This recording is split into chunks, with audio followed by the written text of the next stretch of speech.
Hello everyone. आज हम लोग एक नए टॉपिक को लेकर आए हैं। इस टॉपिक का नाम है न्यूनतम समर्थन मूल्य।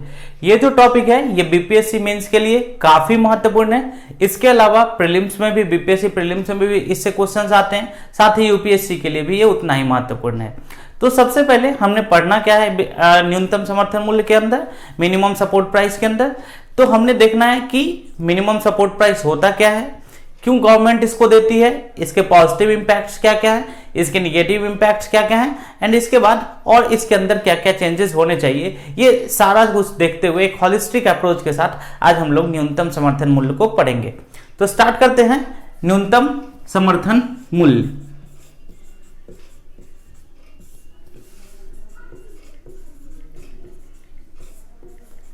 यानी कि मिनिमम सपोर्ट प्राइस, ठीक है, एमएसपी काफी न्यूज में रहता है, चर्चा में रहता है। तो समझते हैं मिनिमम सपोर्ट प्राइस होता क्या है। तो यह वह मूल्य है जिस मूल्य पर कोई भी सरकारी एजेंसीज है, जैसे कि एफसीआई और दूसरी सरकारी एजेंसीज, ये क्या करती है, किसानों से अनाज को खरीदती है। तो प्रश्न ये उठता है कि ये सरकारी एजेंसीज किसानों से अनाज को क्यों खरीदती है और किसान अनाजों को इन सरकारी एजेंसीज को क्यों बेचते हैं। तो सबसे पहली बात है कि सरकार जब किसानों से इन अनाजों को खरीदती है तो सरकार का कुछ मोटिव्स होता है, कुछ उसके उद्देश्य होते हैं। उद्देश्य क्या होते हैं? तो जो सबसे पहला उद्देश्य होता है कि एक बफर स्टॉक को जमा करना। बफर स्टॉक को क्यों जमा करते हैं? क्योंकि गवर्नमेंट क्या करती है, जो कई सारे ऐसे पीपल हैं जो कि उनको टीपीडीएस के अंदर यानी कि टारगेटेड पब्लिक डिस्ट्रीब्यूशन सिस्टम के अंदर उनको क्या करती है, सस्ते मूल्य पर अनाज प्रोवाइड कराती है। तो सबसे पहला जो उद्देश्य हो गया वो ये हो गया, गवर्नमेंट क्यों खरीदती है? तो गवर्नमेंट इसलिए खरीदती है क्योंकि वो क्या कर सके, बफर स्टॉक को जमा कर सके। और दूसरा क्या उद्देश्य है उसको समझने का कोशिश करते हैं। तो जो दूसरा उद्देश्य है वो होता है किसानों को आर्थिक सुरक्षा प्रदान करना।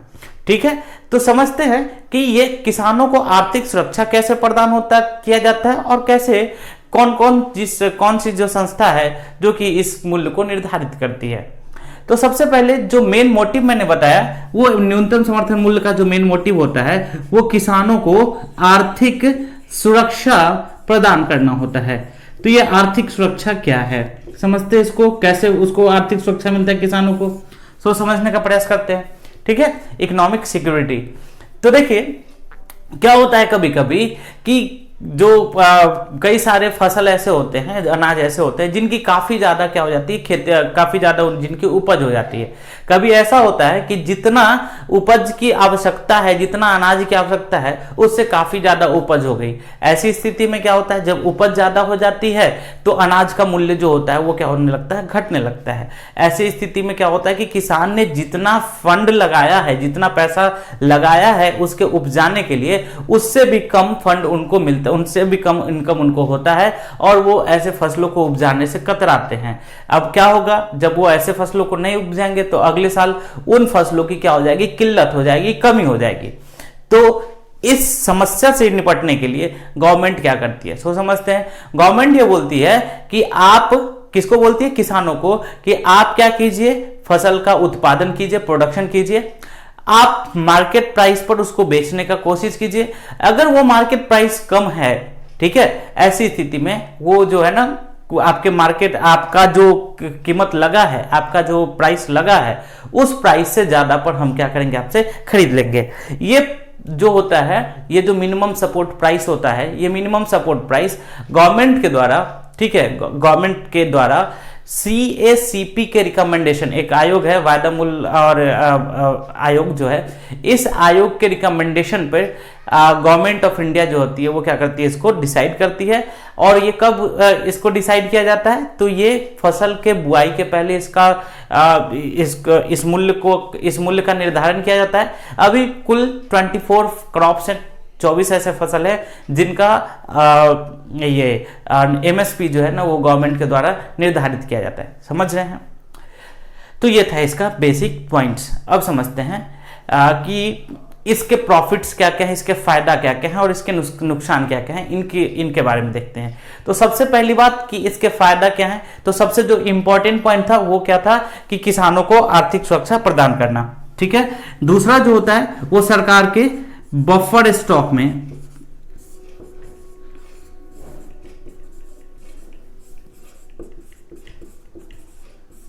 क्या होती है? सरकार के बफर स्टॉक में वृद्धि होती है। अब बफर स्टॉक में वृद्धि होगा तो गवर्नमेंट क्या करेगा?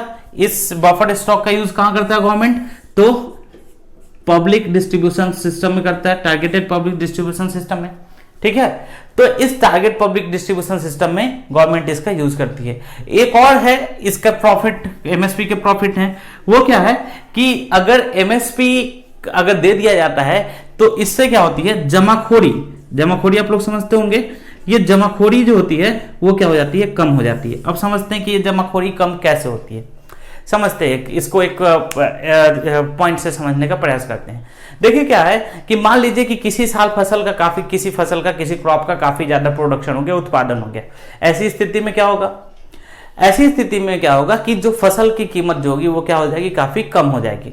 अब जो बिचौलिए होते हैं वो बिचौलिए क्या करते हैं? काफी कम कीमत पर इन फसल को खरीद लेते हैं और वो कोल्ड स्टोरेज में उसको जमा करके, और जब इस फसल की कीमत बढ़ जाती है तब वो उसे क्या करते हैं? सेल करते हैं। इससे क्या होता है कि जो जमाखोरी है, ये जमाखोरी का जो सेंस होता है वो सेंस काफी बढ़ जाता है, लोग जमाखोरी करना चाहते हैं। अब इसमें क्या हुआ? फसल जिसने उत्पादन किया उसको तो कोई प्रॉफिट नहीं हुआ, और जो खरीद रहा है उसको भी क्या हुआ? ज्यादा मूल्य पे करना पड़ा, और बीच के जो बिचौलिए थे वो सारा प्रॉफिट लेकर चले जाते हैं। समझ रहे आप लोग?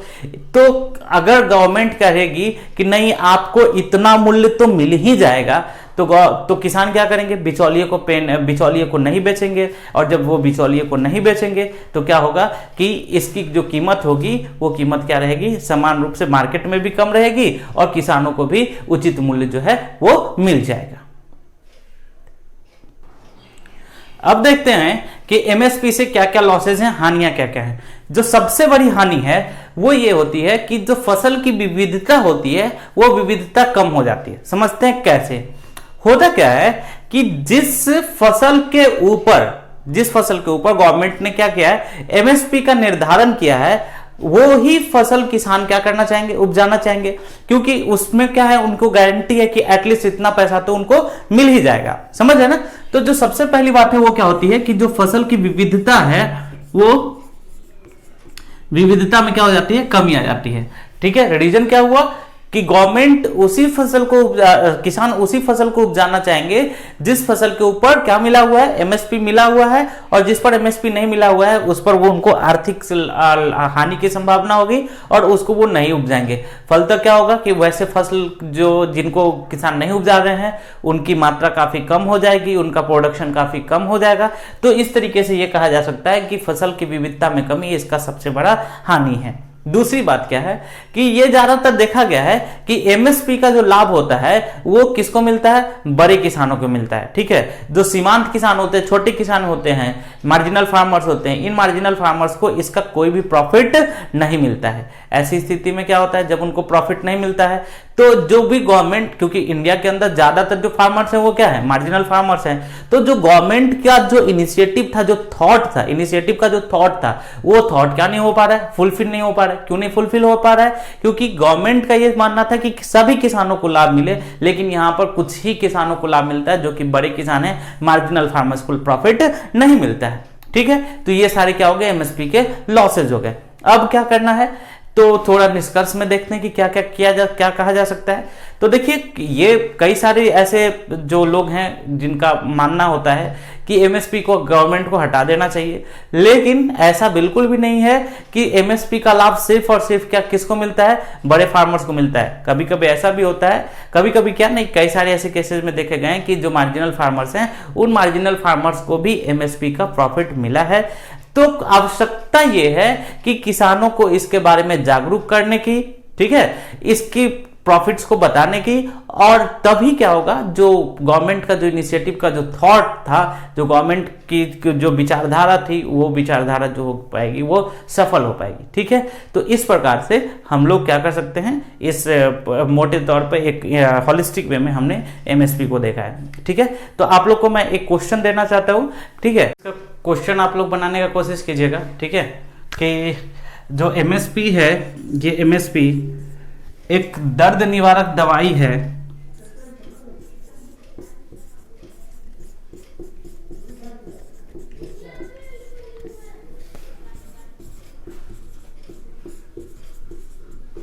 रामबाण नहीं। ठीक है, चर्चा करें, है ना।